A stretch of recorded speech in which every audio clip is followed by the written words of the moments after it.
Horror कहानियां थी। चुड़ैल पार्ट 1।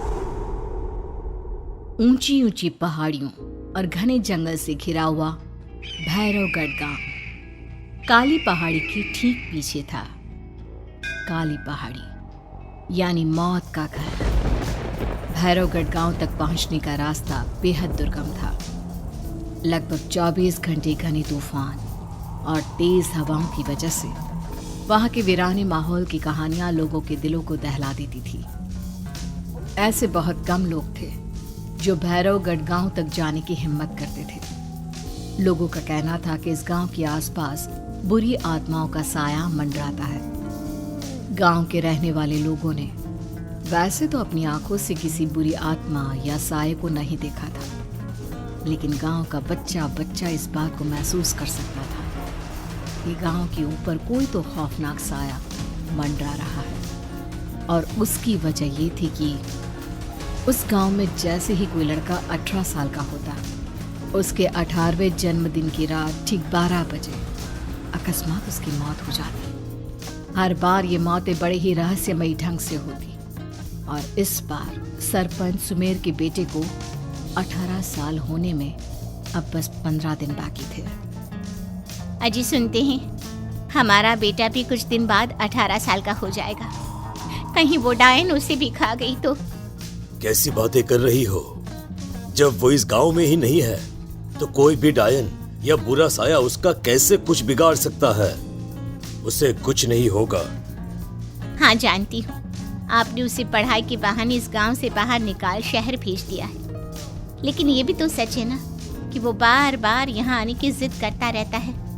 वो चाहे कितनी भी जिद कर ले जानकी, पर मैं उसे इस गांव में कभी वापस नहीं आने दूंगा। मैं नहीं चाहता कि गांव के दूसरे लड़कों की तरह मेरे बेटे की भी अजीबोगरीब ढंग से मौत हो जाए। कभी कभी तो लगता है कि हम सब गांव वालों को हिम्मत करके अपने गांव को इस बुरी आत्मा से छुड़वा लेना चाहिए। लेकिन कौन जानता है आखिर वो खतरनाक साया किसका है? वो काली आत्मा कौन है जो रातों रात हमारे गांव के लड़कों को निगल जाती है? सुमेर और जानकी जब ये सारी बातें कर रहे थे तब रात के लगभग 10 बज चुके थे और हर रात की तरह भैरवगढ़ गांव एक भयानक काले तूफान की आगोश में था। बाहर चल रही तेज हवाएं और बारिश के बीच कभी कभी ऐसा लगता जैसे कोई बुरी तरह से चीख रहा है।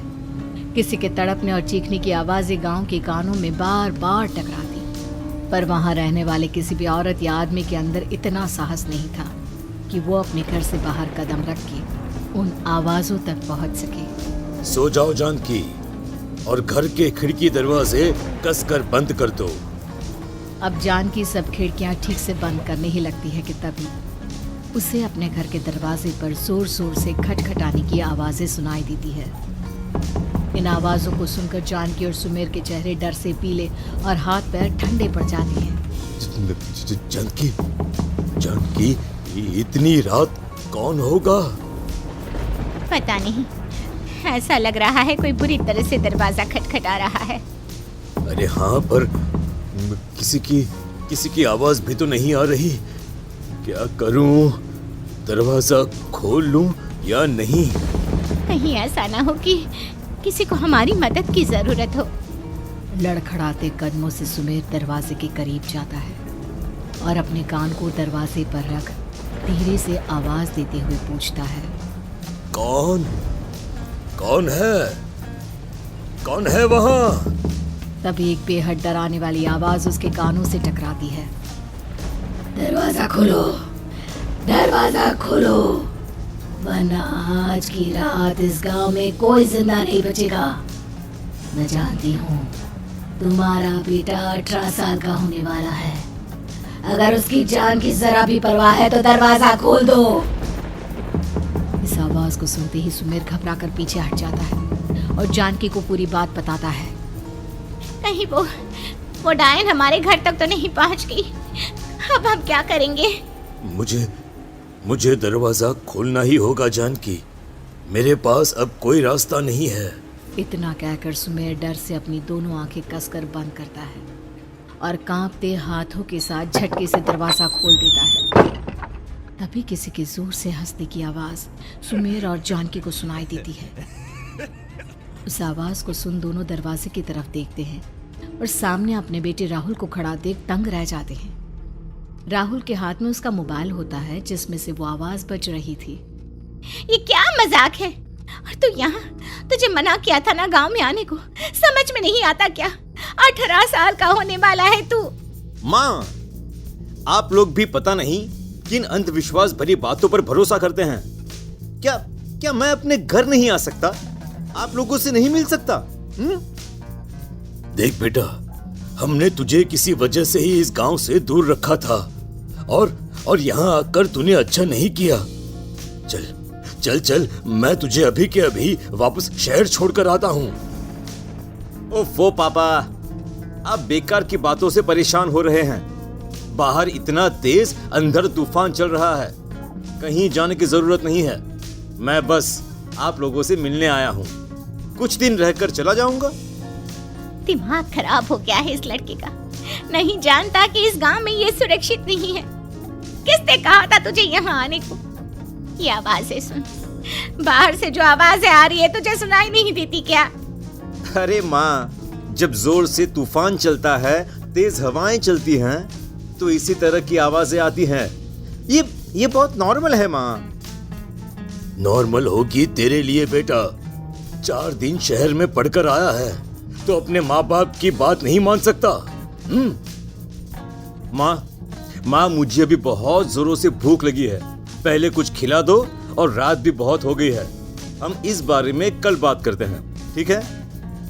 राहुल के वापस आ जाने से जानकी और सुमेर की आंखों की नींद उड़ गई थी। खाना खाने के बाद राहुल तो अपने बिस्तर पर जाकर सो गया, लेकिन जानकी और सुमेर पूरी रात उसके कमरे के बाहर पहरेदारी करते रहे।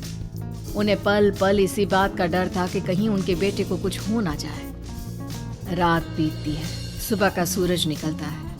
अब जैसे ही वो राहुल को नींद से जागते देखते हैं तो उन दोनों के दिल को सुकून मिलता है। अरे माँ, पापा, आप अभी तक यहीं बैठे हैं? क्या पूरी रात सोए नहीं? जिनकी जवान बेटी की जान को खतरा हो, उन माँ बाप को नींद नहीं आती बेटा। अब तो वापस शहर चला जा। देखो माँ, मैं किसी जरूरी काम से इस गांव में आया हूँ, और वो काम पूरा होने के बाद मैं खुद यहाँ से चला जाऊंगा। काम? गांव में तेरा क्या काम है? पापा, मैं बचपन से ही इस गांव के बारे में बेहद डरावने किस्से सुनते आया हूँ, इसीलिए अब मैं उन्हीं किस्सों के ऊपर डॉक्यूमेंट्री फिल्म बनाऊंगा। रिसर्च करना चाहता हूँ कि आखिर सच्चाई है क्या।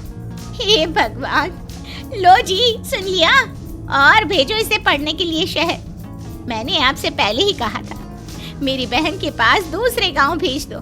ना ये शहर जाता और ना उल जुलूल की बात इसके दिमाग में आती। जानकी और सुमेर राहुल को समझाने की बहुत कोशिश करते हैं, पर वो किसी की बात नहीं सुनता और अपना कैमरा लेकर गांव की पास वाली काली पहाड़ी की तरफ निकल जाता है। अब राहुल जैसे ही काली पहाड़ी पर पहुंचता है, उसकी नजर पहाड़ी के ठीक बीचों बीच बनी एक पुरानी झोपड़ी पर पड़ती है। यहाँ भी कोई रहता है क्या? ये इंटरेस्टिंग होगा। राहुल की आवाज पहाड़ों से टकराकर उसके कानों में सुनाई दे रही थी। उसने चारों तरफ का नजारा देखकर वहां की तस्वीरें अपने कैमरे में उतारना शुरू कर दिया।